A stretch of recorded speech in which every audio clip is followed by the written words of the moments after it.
It is 2016 on North Bay Road in Miami Beach, and a wrecking crew has just torn through the foundation of a pink stucco mansion when someone shouts for everyone to stop. Beneath the kitchen floor sits a slab of poured steel the size of a small car. New owners, Christian Bujon and Jennifer Bailey, had bought the property to renovate and were filming the demolition for a documentary when their crew struck something never meant to be found. This was not a foundation stone. It was a vault, sealed decades earlier, hidden inside the walls of a house once owned by the most dangerous man the modern drug trade has ever produced. Word spread through Miami Beach within hours. Investigators arrived convinced that whatever was inside had been sitting untouched since the last time Pablo Escobar himself walked through that house. One safe vanished before forensic teams could reach it, disappearing under circumstances never fully explained. A second was hauled out under armed guard and driven to a Florida bank vault, its contents never made public. A third, a sealed metal cylinder buried beneath the old stove, was pried open and found empty, though nobody could say for certain whether it had always been empty or whether someone had gotten to it first. That single afternoon in Miami Beach reopened a question that has haunted investigators, treasure hunters, and journalists for more than 30 years. Where did the rest of it go? Because this was not the only vault Pablo Escobar ever built. It was one of dozens, scattered across 2 continents, hidden inside farmhouses, safe houses, warehouses, and haciendas, built by men who often had no idea what they were constructing or why. Some of those vaults have finally been opened. What has come out of them is not just cash. It is a physical record of how one man built the most destructive criminal empire in modern history and exactly how far he was willing to go to protect it. This is the story of that empire, and it begins long before a single dollar was ever buried in the ground. Pablo Escobar did not inherit power. He built it, piece by piece, on the streets of Medellin, through a mixture of raw ambition, cold calculation, and a willingness to use violence that set him apart even among criminals. His first crimes were almost laughably small. As a teenager in the late 1960s, he and a group of friends stole headstones from cemeteries around Antioquia, sandblasted the names off them, and resold the blank marble slabs to unsuspecting families. It was petty, it was cruel, and it revealed something about him early on. People who knew Escobar in those years later described a young man who felt no emotional connection to the harm he caused, someone who had already learned to separate himself completely from the consequences of his actions. From headstones, he moved to stealing cars. From stealing cars, he moved to extortion. From extortion, he moved to kidnapping.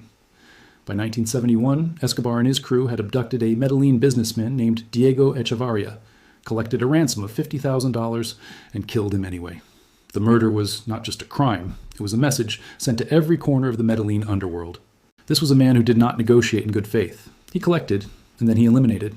What turned Escobar from a dangerous street criminal into something the world had never seen before was cocaine, or more specifically, the scale he recognized in it before almost anyone else did. In the mid-1970s, the trade routes into the United States were still forming. Distribution was fragmented and disorganized, while American demand for cocaine was exploding far faster than anyone could supply it. Escobar looked at that gap and understood exactly what it meant. In 1976, he was arrested transporting 39 kilograms of cocaine hidden inside a car tire near Medellin. It should have ended his career before it began. Instead, it became a lesson in exactly how the system worked. He bribed his way out of custody, and the police officers who had arrested him were later found dead. From that point forward, Escobar operated by a single principle that he would repeat for the rest of his life. Plata o plomo, silver or lead. Take the bribe or take the bullet. There was no third option, and there was no exception. Judges, police commanders, military officers, and elected politicians all received the same offer, and the ones who refused rarely got a second chance to reconsider. Colombian historians who have studied this period describe Escobar's corruption as systemic rather than opportunistic. He was not simply buying individual favors here and there. He was purchasing the loyalty of entire institutions, quietly converting parts of the Colombian state into a protection network for his own operation. In April of 1978, Escobar met with a group of other mid-level traffickers on a rural farm outside Medellin. Colombian law enforcement historians now consider that meeting the formal birth of the Medellin cartel. Within months, the combined operation was moving an estimated 19,000 kilograms of cocaine into the United States every single year. Within a few more years, that number would grow into something almost impossible to comprehend. There is a figure that comes up whenever people talk about Escobar's wealth, and it is worth slowing down on because it genuinely does not register the first time you hear it. At the height of his power, the Medellin cartel was generating an estimated $420 million a week. Not a year, a week. Estimates of his personal fortune, compiled by Colombian and American law enforcement over the years, range from $30 billion to $60 billion, which would translate to somewhere near $80 billion in today's money. In 1987, Forbes magazine placed him on its list of the world's billionaires, estimating his net worth at $3 billion, a figure that almost certainly understated what he actually controlled. He stayed on that list for 7 straight years. At its peak, the cartel supplied roughly 80% of the world's cocaine, and more than 15 tons crossed into the United States daily, moved through a network of aircraft, cargo ships, and custom-built submarines constructed in secret jungle workshops, capable of hauling multi-ton shipments across the Atlantic. When American drug enforcement agents later studied the sophistication of that transportation network, they concluded it rivaled the operational complexity of a mid-sized international shipping company. He built his personal world to match. His estate, Hacienda Napoles, sprawled across roughly 7,000 acres in Antioquia. At its center sat a colonial-style mansion surrounded by artificial lakes, a private airstrip, a bull ring, and a private zoo that housed giraffes, elephants, and hippopotamuses imported directly from Africa. Those hippos could never be removed after Escobar's death, and their descendants have since established a wild breeding population along Colombia's Magdalena River, an ecological problem that wildlife biologists are still trying to manage decades later. In Medellin itself, Escobar built the 8-story Monaco building for his extended family, complete with swimming pools, a private tennis court, a hardened security system, and a concealed panic room built into its structure. Along the Caribbean coast, he kept a fortified villa on Isla Grande, fitted with a helicopter pad, bulletproof glass, and a private dock. His car collection became a particular obsession for investigators after his death, and among the vehicles they catalogued was a Porsche once raced by Formula One champion Emerson Fittipaldi, a Harley-Davidson that had once belonged to Frank Sinatra, and a jet ski that had appeared in the 1977 James Bond film The Spy Who Loved Me. Many of these were later blown apart in car bombings or seized outright. Their burned shells eventually displayed at Hacienda Napoles as grim monuments to everything he had accumulated and lost. But the most revealing detail about Escobar's fortune was not any single object he owned. It was what happened to the money he simply could not spend fast enough. His brother Roberto, who served as the cartel's chief accountant, later testified that the organization spent roughly $2,500 every month just on rubber bands, used to bundle the stacks of cash pouring in faster than anyone could count it. He estimated that close to 10% of all the currency they had stored, more than $2 billion a year, was simply lost to rats, mold, flooding, and slow decay inside the warehouses and underground chambers where it sat. In one well-documented incident, during a stretch when the family was hiding from authorities, Escobar burned roughly $2 million in cash over the course of a single night just to keep his young daughter warm. It sounds like an exaggeration, but the story appears in multiple independent accounts and has been confirmed by surviving family members. Money, for Escobar, had become something almost disposable, a resource so overwhelming that hoarding it became more dangerous than burning it. The practical problem Escobar faced was one no bank could ever solve for him. Cash was arriving faster than it could possibly be, laundered through legitimate channels. Financial institutions could not absorb it, front businesses could not process it quickly enough, and keeping it visible or accessible made it an obvious target for rival traffickers, for corrupt officials looking for their own cut, and for the growing network of informants circling his operation. His answer was architectural. Across Antioquia and well beyond, Escobar poured money into concealment on a scale that law enforcement would spend decades trying to fully map. Safe houses were quietly converted into fortified vaults, their interior walls hollowed out and packed floor to ceiling with bundled currency. Farms throughout the region hid steel barrels buried several meters underground, many stuffed with wrapped bundles of American dollars left completely undisturbed for years at a time. From the outside, these properties looked deliberately unremarkable. Neighbors living next door often had no idea what was buried beneath their own feet. The vaults themselves reflected Escobar's paranoia in every detail. Reinforced steel doors, concrete walls poured far thicker than any structural need required. Chambers lined with sheets of lead to defeat the early ground penetrating radar systems investigators were beginning to use. Access points disguised as ordinary storage rooms or utility closets. Escobar deliberately used separate construction crews for these projects, each confined to a single section of a build, so no individual contractor ever understood the complete structure they were helping create. What made the system nearly impossible to penetrate was not only the physical engineering, but the human architecture surrounding it. Escobar trusted almost no one with the full picture. His accountants understood the financial flows, but never knew the physical locations. His construction crews built the chambers, but had no idea what would eventually fill them. Fewer than a dozen people, mostly close family members, ever held anything close to a complete map of where the money actually was. Roberto Escobar later described a private system of coded ledgers, kept entirely separate from any conventional paperwork, in which vault locations were recorded using a personal notation system that only Pablo himself fully understood. When Escobar died in December of 1993, a significant portion of those codes died with him. The rumors surrounding his properties fed a mythology that outlived the man by decades. Underground tunnels linking one estate to another, hidden interrogation rooms built beneath ordinary-looking safe houses, escape passages concealed behind false walls. Some of these stories came from law enforcement sources with real, documented credibility. Others grew out of the broader culture of fear that Escobar cultivated on purpose, a landscape where rumor did the same work as a locked door, keeping people away from places they might otherwise have gone looking. Escobar's downfall did not arrive as a single dramatic moment. It built the way pressure builds, quietly at first, then all at once. By the late 1980s, he had ordered the assassination of Justice Minister Rodrigo Lara Bonilla, engineered the killing of presidential candidate Luis Carlos Galán at a campaign rally in August of 1989, and ordered the bombing of Avianca Flight 203 in a failed attempt to kill Galán's eventual successor, Cesar Gaviria. The plane went down with 107 people aboard, including 2 American citizens, and that single act finally pulled Washington directly into the conflict. In 1989, President George H.W. Bush authorized a covert American initiative to help Colombia dismantle the Medellin cartel from the inside. As part of that effort, the United States deployed a specialized signals intelligence unit that had previously been used to track traffickers in Peru and Bolivia, but whose presence in Colombia marked a serious escalation of American involvement that stayed classified for years. That unit began intercepting Escobar's phone calls almost immediately, slowly building a detailed acoustic profile of his voice, his habits, and the behavioral patterns that would eventually help pinpoint his location. By the time Escobar negotiated his infamous surrender in 1991, American intelligence had already been listening to him for nearly 2 years. The surrender itself was a calculated move on his part. He struck a deal with the Colombian government guaranteeing a maximum sentence of 5 years in exchange for a guarantee that he would never be extradited to the United States.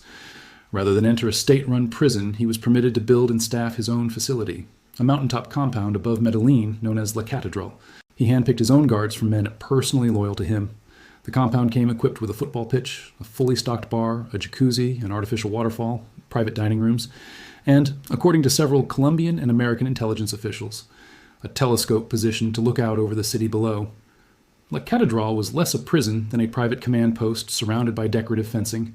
From inside it, Escobar continued running cartel operations almost without interruption. In July of 1992, after reports surfaced that he had ordered the torture and killing of 4 of his own associates inside the compound, the Colombian government finally moved to transfer him to a real prison. By the time troops arrived, he was already gone, having escaped through a section of wall that had been deliberately built with weakened concrete for exactly this purpose. Escobar vanished into the fog of the Andes with 9 of his men, and the escape humiliated the Colombian government so thoroughly that it ended whatever patience the United States had left for a diplomatic solution. Colonel Hugo Martinez had been chasing Escobar since the late 1980s. He had survived assassination attempts, found bombs planted beneath his own family's home, and once been personally offered a $6 million bribe, which he refused without a second thought. When he returned to the hunt in late 1992, he rebuilt his search unit into a dedicated strike force of 600 soldiers and police officers trained to operate as a single coordinated team.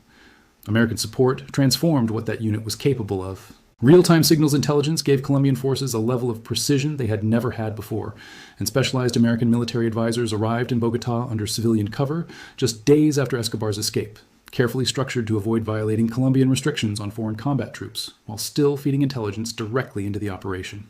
At the same time, Escobar's own world was tearing itself apart from within. A shadowy group calling itself Los Pepes, meaning people persecuted by Pablo Escobar, emerged from among his former allies turned enemies. Its ranks included the widows of 2 cartel partners Escobar had personally executed the year before over a financial dispute, along with a former lieutenant who had watched Escobar consume his own organization and chosen to survive rather than stay loyal. Los Pepes bombed Escobar's properties, killed his remaining associates, and left bodies in public view as a deliberate message. American officials publicly condemned their methods, but several who worked the case later admitted privately that this campaign of retaliation was arguably the single most effective pressure ever applied against Escobar, destroying his infrastructure faster than he could rebuild it and stripping away the sense of invulnerability that had always been central to his control over Medellin. One woman, the wife of a man Escobar had ordered killed, was brought to Washington under American protection and became one of the most valuable informants of the entire operation, providing detailed intelligence on his finances, his properties, and the small circle of people still around him. Her cooperation came at an unbearable cost. Her younger brother, a college student with no connection to the cartel whatsoever, was kidnapped and murdered in retaliation. After that, her determination to see Escobar destroyed became, in the words of one official who worked closely with her, absolute. Meanwhile, a former cartel associate writing from an American federal prison sent investigators a detailed letter describing Escobar's current movements, his reliance on a rotating series of rented safe houses, his habit of communicating in short, irregular bursts over cell phones, and one particular detail that turned out to matter enormously. By this point, Escobar was overweight, out of shape, and simply incapable of moving quickly if he ever needed to run. By December of 1993, Escobar had been a fugitive for more than 16 months, drifting between rented houses in ordinary residential neighborhoods, relying on an ever-shrinking circle of people he still trusted. On December 2nd, one day after his 44th birthday, he made a phone call that ended everything. He called his son and stayed on the line for an extended conversation, far longer than any operational security should have allowed. The call was intercepted, and within hours, triangulation had narrowed his location down to a single residential street in a middle-class Medellin neighborhood, a stretch of the city so ordinary that its role in ending his life almost defies belief. Martinez's men moved on the address before dawn. Inside a modest two-story row house, Escobar and his driver were waiting. A police officer spotted a bearded man at an upstairs window heavier than any recent photograph had suggested, but the hunters had spent years learning to recognize exactly this. The assault lasted less than 3 minutes. Escobar's driver broke for a window, dropped onto a lower rooftop, and was shot while trying to escape. Escobar followed seconds later, armed with 2 pistols, one of which he had ceremonially surrendered at La Catedral 2 years earlier. He ran across the rooftops, firing back until 3 rounds struck him, one in the leg, one in the back, and one through the right ear. He was found minutes later, motionless on the tile roof. Exactly who fired the fatal shot has never been conclusively settled. Multiple people have claimed responsibility over the years, and a persistent theory holds that an American operator may have been involved, something that veterans of the intelligence operation have consistently denied, while acknowledging they cannot account for every individual present in those final chaotic minutes. A forensic re-examination conducted decades later using modern ballistic reconstruction supported a theory that the fatal shot to his head may have been fired at extremely close range, possibly with the barrel pressed directly against his skull. Whether that shot came from a Colombian officer, a member of Los Pepes, or Escobar himself has never been formally determined.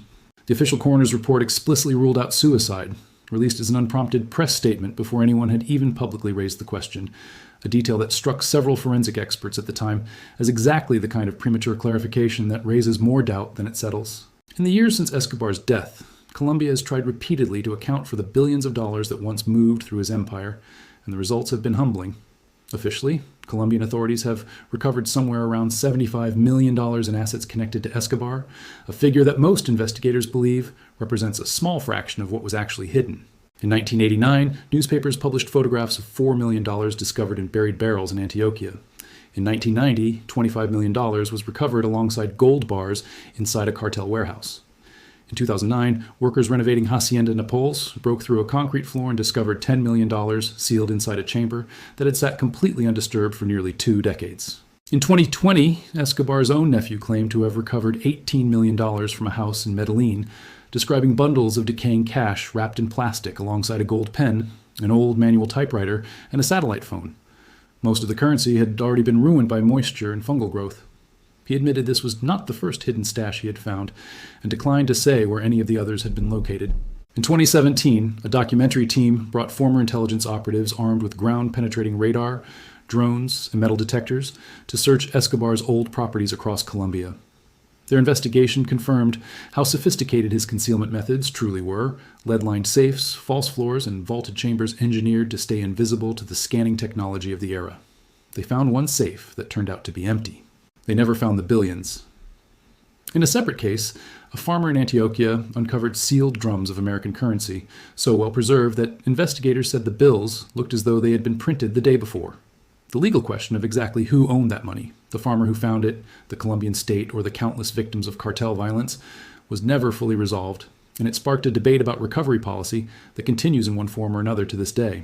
The conclusion shared by nearly every researcher, investigator, and forensic accountant who has spent years chasing Escobar's fortune is a simple and unsettling one. Most of it is almost certainly still out there, buried under farmland, sealed behind concrete in properties that have changed hands many times over, sitting in vaults beneath ground that no one has thought to examine yet. In some cases, the rats and the mold are still the only ones actively working on it. When Colombian authorities finally raided Hacienda Napoles, and the surrounding network of safe houses in the early 1990s, they found exactly what everyone expected to find: stacks of currency, sealed containers, the physical evidence of a cash-based empire running at industrial scale. What they were not fully prepared for was the paperwork. Hidden inside waterproof containers throughout these vaults were detailed handwritten ledgers, meticulous records of shipment schedules, payment rosters, and financial transactions stretching from Colombia to Miami to Madrid. Lists of bribes, organized by recipient, by amount, and by date. The names of politicians, judges, police commanders, and military officers who had all, at one point or another, taken money from the cartel, sorted not by any moral category but by pure operational usefulness, the same way any ordinary business might organize a list of vendors. For prosecutors in both Colombia and the United States, these records were extraordinary, confirming in Escobar's own handwriting what investigators had long suspected but struggled to prove in court, that the corruption enabling his empire was never incidental to how it operated. It was the entire structure holding it up. Former residents of properties connected to Escobar have also described rooms that never appeared on any blueprint or official document, soundproofed spaces fitted with drainage systems, and metal fixtures that serve no obvious architectural purpose. Investigators have never formally confirmed the existence of interrogation rooms inside these vault networks, but descriptions collected independently from multiple sources over many years have been consistent enough that Colombian law enforcement historians now treat them as credible. Escobar built his vaults to protect his wealth. What many of them ultimately preserved was evidence of exactly what that wealth had cost. Pablo Escobar was shot dead on a rooftop in Medellin on December 2nd, 1993. Colombia celebrated in the streets that night, and the United States quietly congratulated itself on a long, difficult covert operation. For one brief moment, the weight of fear that had pressed down on a country for nearly 2 decades seemed to lift. It did not disappear. The collapse of the Medellin cartel opened space that the Cali cartel, already organized and already waiting, filled almost immediately. Colombia's cocaine exports barely slowed. The machinery of violence Escobar had built simply passed into other hands. What ended on that rooftop was never the drug trade itself. What ended was one man's grip on it, a man who began with stolen headstones and built, in under 20 years, an empire so vast that much of its wealth has never been recovered, and quite possibly never will be. Some of those vaults have finally been opened. Most of them somewhere beneath Colombian soil are still waiting.